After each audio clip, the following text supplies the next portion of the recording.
और आप एक छोटी सी गलती के कारण शिक्षक शिक्षिकाओं के वेतन काट देते हैं, एक हफ्ते का वेतन काट देते हैं, महीने भर का वेतन स्थगित कर देते हैं, और अत्यधिक हुआ तो आप उसको सस्पेंड कर देते हैं, एफआईआर दर्ज कर देते हैं। तो आपको पटना, जो आप जिस कार्यालय में, जिस वातानुकूलित कार्यालय में बैठ करके और इस प्रकार के गलत नीति नियम दिशा निर्देश जो आप निर्गत कर रहे हैं और भनाभन जो आप कार्रवाई कर रहे हैं छोटी सी भूल के ऊपर घेर करके और ऑफिसवा से खींच करके और इतना थप्पड़ मारेगा कि आपको फिर लाठी डंडे की आवश्यकता नहीं पड़ेगा और आप उन थप्पड़ों से आप इस प्रकार लहूलुहान हो जाएंगे कि जमीन पर गिर जाएंगे। नमस्कार दोस्तों, मैं राकेश वर्मा आप सभी का स्वागत करता हूं आपके अपने परिवार एसएन गुरुकुल पर। साथियों, आज बिहार के शैक्षणिक जगत का हालात बद से बदतर होते जा रहे हैं। वस्तु स्थिति यह है कि शिक्षक शिक्षिकाएं, छात्र छात्राएं यदि बीमार पड़ जाए, यहां तक कि यदि उनकी मृत्यु भी हो जाए तो फिर शिक्षा विभाग को कोई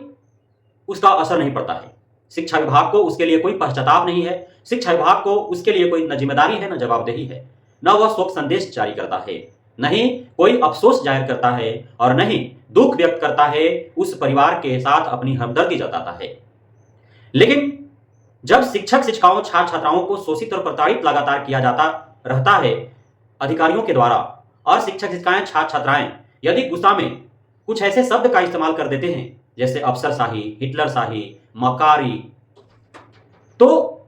इन शब्दों के कारण उन अधिकारियों को, जिनके कारण छात्र छात्राएं, शिक्षक शिक्षिकाएं बीमार पड़ रहे हैं, छात्र छात्राएं, शिक्षक शिक्षिकाओं की मृत्यु हो रही है, उन अधिकारियों को इन शब्दों से ही उनकी आहत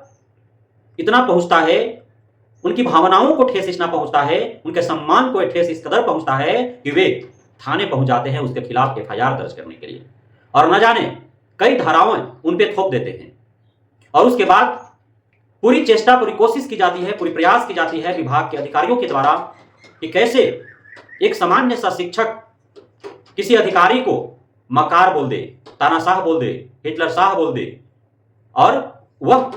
उन्हें नागवार गुजरता है और फिर पूरी कायनात जो शिक्षा जगत के आला अधिकारियों का है वह लग जाता है उसकी नौकरी खाने, उसकी नौकरी से उसे निष्कासित करने, उसे सस्पेंड करने, उसकी जीवन बर्बाद करने के लिए। आखिर कब तक ऐसा चलते रहेगा? आपने देखा होगा, मैंने पूर्व में एक वीडियो बनाया था, सज्जाद आलम नाम के एक शिक्षक जो बिना बताए अनुपस्थित थे विद्यालय से। जब निरीक्षी अधिकारी उनके विद्यालय में जाते हैं तो ऐसा पाया जाता है कि सज्जाद आलम नाम का शिक्षक जो है वह गायब है। उनका उस दिन का वेतन काट करके और उस जिले के डीओ के द्वारा उन्हें से स्पष्टीकरण मांगा जाता है। स्पष्टीकरण के जवाब में वे लंबा चौड़ा खत लिखते हैं और उसमें वे जिक्र करते हैं कि चूंकि 15 अप्रैल से 15 मई गर्मी की छुट्टी है, पूरे एक वर्ष का ओवरऑल छुट्टी 60 दिन का है, 60 दिन में 30 दिन गर्मी की छुट्टी है, और उस गर्मी की छुट्टी को नगण्य कर दिया गया, उस गर्मी की छुट्टी को रद्द कर दिया गया, और इस भीषण गर्मी में तपती धूप और अत्यधिक तेज गर्म लहरें के बीच शिक्षक शिक्षिकाओं को विद्यालय में बुलाया जा रहा है, जबकि विद्यालय में पढ़ने के लिए न तो छात्र छात्राएं तैयार हैं और न ही छात्र छात्राओं को पढ़ाने के लिए उनके अभिभावक ही तैयार हैं। बावजूद इसके लगातार जो है वह शोषित और प्रताड़ित करने के भाव से शत्रुतापूर्ण व्यवहार करने का दृष्टिगोचर सामने आता है, और एससीएसके के पाठक लगातार जो है शिक्षक शिक्षिकाओं के ऊपर जोर जुल्म सितम ढाते हुए और उन्हें निर्ममता पूर्वक निरंकुशता भरी जो है निर्देश जारी करते हैं, और छुट्टी के दिनों में भी उनसे ड्यूटी ली जाती है। निरीक्षी अधिकारियों को इस भीषण गर्मी में तेज गर्म लहरें के बीच उनके किसी साइकिल से, तो कोई मोटरसाइकिल से, तो कोई पैदल, तो कोई ऑटो से, तो कोई किसी भी साधन से 12 मिनट 15 मिनट में महज एक विद्यालय जांच करने की भी उन्हें दिशा निर्देश जारी कर दिया जाता है, क्योंकि 2 से ढाई घंटा के अंदर उन्हें 10 विद्यालय जो है निरीक्षण कर लेना है और उस विद्यालय के सारे डाटे जो है उन्हें अपडेट करवा देने हैं, उन्हें अपने जो सीनियर अधिकारी प्राधिकारी हैं उन तक पहुंचा देना है, ताकि तुरंत ही उन पर एक्शन लिया जा सके कोई भी कमी या खामी आए तो इस प्रकार से पूरी जो शिक्षा जगत का कायनात है वह निरीक्षी अधिकारियों और शिक्षक शिक्षिकाओं के ऊपर जोर जुल्म और सितम ढाते नजर आ रहा है। अब सवाल यह है कि आखिर क्यों मजबूर किए जा रहे हैं किसी का जिंदगी बर्बाद करने के लिए? एक तरफ लगातार शिक्षकों की मृत्यु की खबर आ रही है, जिसे सुन करके, जान करके दिल मर्माहत हो रहा है, दिल द्रवित और आंखें नम हो जा रही है। कई शिक्षक शिक्षिकाओं की तबीयत बिगड़ रही है, लगातार डिहाइड्रेशन के कारण उनका दस्त हो रहा है, उल्टी हो रहा है। सुदूर ग्रामीण इलाकों में जब किसी शिक्षक शिक्षिका बीमार पड़ते हैं, जब कोई छात्र छात्रा विद्यालय में बीमार पड़ते हैं, तो उनके इलाज हेतु, उन्हें फर्स्ट एड देने हेतु लोकल डॉक्टर भी समय से उपलब्ध नहीं हो पाते हैं। बहुत ऐसे गांव हैं जहां विद्यालय हैं, वहां पे दूर दूर तक कोई दवाखाना नहीं है जहां से जाकर के झट से जो है दवा ला करके उनको दिया जा सके और उनकी बीमारी को कंट्रोल में लाया जा सके। आप समझिए, यदि विद्यालय के क्रम में किसी शिक्षक शिक्षिका छात्र छात्रा का डिहाइड्रेशन हो जाता है, उल्टी और दस्त से वो परेशान होने लगता है, बेहोशी का हालत उत्पन्न हो जाता है, नाक से उसका ब्लड आने लगता है, तो क्या सुदूर ग्रामीण इलाकों के विद्यालय में ऐसी घटना हो जाती है तो वह 15-20 किलोमीटर, 25 किलोमीटर, 30 किलोमीटर दूर अस्पताल पहुंच पाएगा क्या? और यदि बीच रास्ते में उसके साथ आपत्तिजनक घटना घटता है तो इसकी जिम्मेदारी कौन लेगा? सज्जाद आलम ने गलत क्या कहा? उसने कहा हिटलर शाही है, उसने कहा मकारी है अधिकारियों का, उसने कहा कि शिक्षकों का शोषण हो रहा है। तीनों शब्द जो इस्तेमाल किए गए हैं वो तीनों के तीनों जायज हैं वर्तमान हालात को देखते हुए यदि कहा जाए तो। क्यों हिटलर शाही नहीं है? यदि कोई बीमार पड़ता है, शिक्षक शिक्षिका छात्र छात्रा किसी की मृत्यु हो जाती है, तो आप उसके परिवार के साथ हमदर्दी भी नहीं जता रहे हैं, आप विभागीय शोक संदेश नहीं जारी कर रहे हैं, आप उनके परिवार के साथ खड़ा नहीं हो रहे हैं, उनके इलाज हेतु आपके तरफ से कोई प्रयास नहीं किया जा रहा है, जबकि लगातार बीमार हो रहे हैं शिक्षक शिक्षिका छात्र छात्राएं। आप विद्यालयों में क्यों नहीं फर्स्ट एड की व्यवस्था करते हैं? जब इस प्रकार से आपको शिक्षक शिक्षिकाओं छात्र छात्राओं से भीषण गर्मी या फिर अत्यधिक ठंड में आपको विद्यालय खोल करके पठन पाठन का कार्य करवाना ही है, तो क्यों नहीं फर्स्ट एड की व्यवस्था करते हैं? और क्यों नहीं शिक्षक शिक्षिकाओं को विशेष ट्रेनिंग देते हैं प्राथमिक उपचार का, जो अत्यधिक ठंड के कारण, गर्मी के कारण या सामान्य जो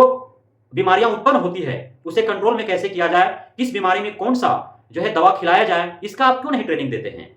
और विदाउट ट्रेनिंग आप प्रतिकूल परिस्थिति में आप उनसे ड्यूटी ले रहे हैं, तो क्या होगा? फिर इसका परिणाम क्या होगा? इसका परिणाम दुष्परिणाम होगा और हो रहा है। लगातार बीमारी बढ़ रहे हैं, लगातार मृत्यु हो रहे हैं, लेकिन आपका कान पर जू नहीं रेंग रहा है। और इसके खिलाफ में यदि कोई आपको हिटलर शाह बोल देता है, आपको कोई अफसर शाह बोल देता है, आपको कोई मक्कार बोल देता है, तो फिर आपकी सम्मान को ठेस इस कदर पहुंचता है, उसके विरुद्ध आप जो है थाने पहुंच जाते हैं एफआईआर दर्ज करने के लिए, और न जाने कितने धाराएं उन पर थोप करके उनकी नौकरी समाप्त करने पर तुल जाते हैं। उससे आप शत्रुतापूर्ण भाव जो है आपके अंदर आ जाती है और उसका जीवन बर्बाद करने पर उतारू हो जाते हैं। लेकिन जरा सोचिए, कैसे आपको बर्दाश्त किया जा रहा है? आपके दिशा निर्देशों के कारण, आपके गलत नीति नियमों के कारण किसी मां का गोद सुना हो जा रहा है, किसी पिता के बुढ़ापे का सहारा छीन जा रहा है,